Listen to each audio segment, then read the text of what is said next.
out with them a foundation of concrete and rebar that I can always go back to them with at any point in my relationship with them. Yes? No matter when it is, I can go back to that conversation. Hey, Doc, like you were asking me, Doc, you were saying, hey, what do you say, you know, how am I doing, whatever. No matter what challenge you have, I can always say, well, Heather, remember when we came in or when we started the first day chiropractic is just like what? Dentistry, right? And then we can go right in through and handle any objection based upon honesty and integrity, based upon the principle that we're trying to teach them, right?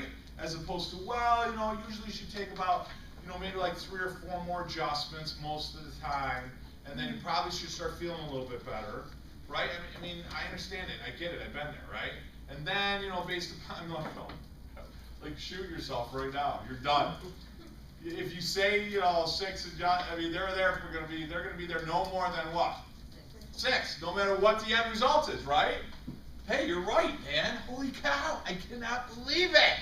I'm right there. You nailed it, 6. Man, your office is awesome. Listen, I'm gonna tell you right now, anytime this comes back, I'm calling you. I really am, because you're awesome, man, you're just awesome. They're gone. They're gone. Right? Or, Doc, listen, I've been in 6 times. I think I feel worse, honestly, right? Or how about those people that they got adjusted and they started getting care and they feel awesome, right? And then all of a sudden, 3 months into it, they have a flare-up. I'm not doing any better. I feel just as bad, right?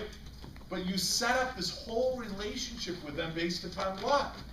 Symptoms. And when they start to feel better, one of the mistakes we all make is we start to what? Darn right you're feeling better, because I'm freaking good, that's why. What the hell do you think I've been doing, man? All right, those are great adjustments I've been giving you, right? Rather than, I didn't mean to bust any collar there. Did it hurt you a little bit because I was a hard left to the side? Rather than saying to them, you know, Kala, I'm glad that you're doing better. I'm glad you're feeling better. My concern is how you're functioning. Let's look at what? I can do it right in the adjusting. What? Let's look at your x-ray or test. Do you remember what's going on here? You remember how long it's been there? You remember how long it's going to take to what? It's going to take a long time. So I'm glad you're feeling better, and I'm glad your body's starting to function better. We got a lot of work to do in order to get any effort there. And when we get this healthier, what are we going to do that you didn't do that got you in this place in the first place? Yeah, I'm going to take care of it. For how long? And I don't think your wife and kids have been in yet either, have they? Let's get them and get checked. What do I got to do to help you on that? Yeah, I'll do that. You ever sell? I'll call her right now. Okay? That's what we're doing. You guys think I'm joking when I say we'll call her right now? No. No. Okay. That was too quick. You know, I love that. Another thing, if the spouse absolutely cannot be there Monday night, for those of you guys that do a Monday night or group talk, you guys want to try to get spouse there? Because we're going to talk about that in about a half hour.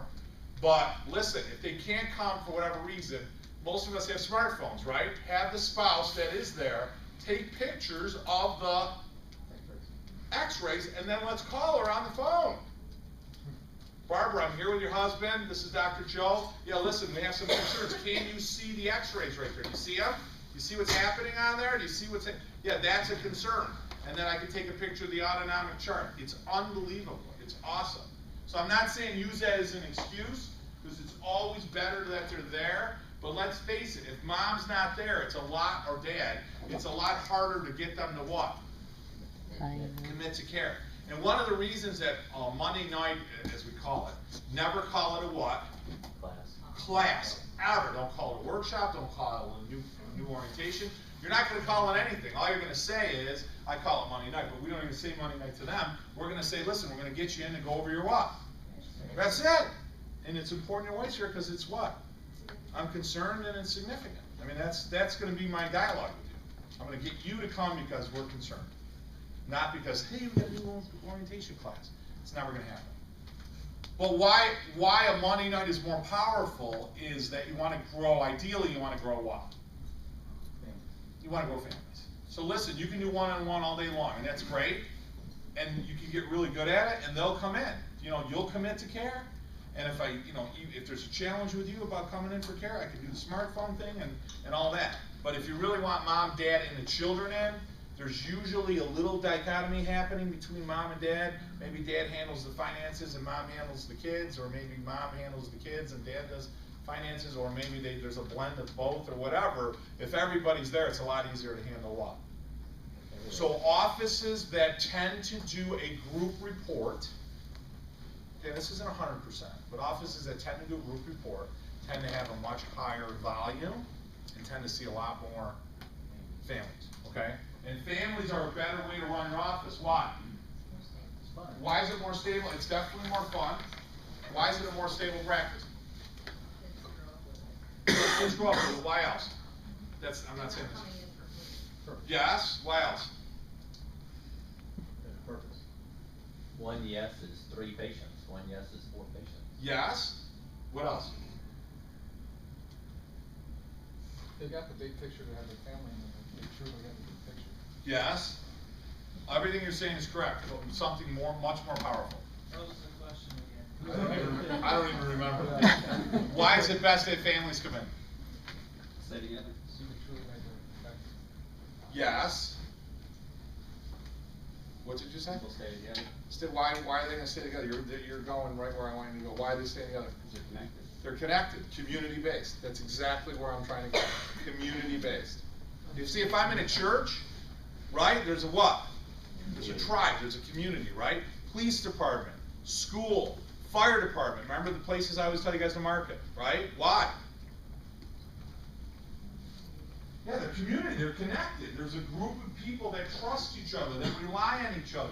Maybe they don't love each other fully, but they do often respect each other and honor each other, yes? So you've already got the community set up. So the family already has the family unit. It has a community. So if mom's in or dad's in, dad's going to have days where he doesn't want to what? Come in. Or mom's going to have what? Or the kids might be, their schedule's hectic, and mom's going to go, man, I don't know if I can get the kids in. Right? What's dad going to say? Right, listen, it's really important that they get in. You know, you follow what I'm saying? All of you, don't we all have that in our life? Best friend gave me the best advice. He said each